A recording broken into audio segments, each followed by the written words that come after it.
السلام عليكم ورحمة الله وبركاته. بالنسبة للناس اللي سألت على العطل اللي بيبقى في المكنة الكيوسيرا 2840 حله ايه، فتعالى دلوقتي خليك تحله بنفسك من غير ما تحتاج مهندس أو فني صيانة. عايزك بقى تركز معايا في الفيديو كده وتصلي على النبي وتعمل اشتراك في القناة وتصلي على النبي كويس. هنطفي المكنة، تمام. بعد كده نفتح الباب الجانبي بتاع المكنة،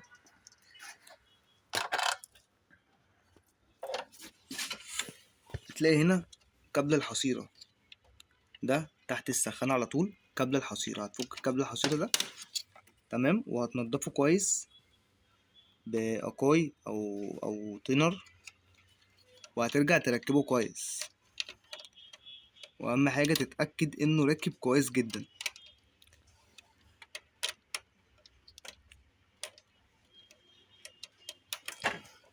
تضغط عليه جامد،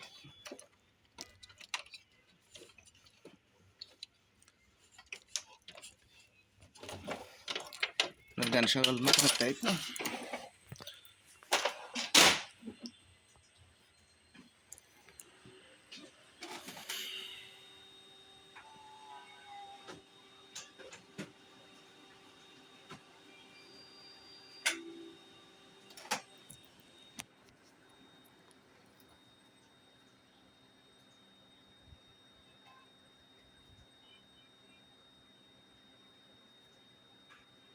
زي ما انتم شايفين الايرور راح. اهم حاجة تعمل اشتراك في القناة وتصلي على النبي بردك اللي تالت مرة بقولها لك، والسلام عليكم.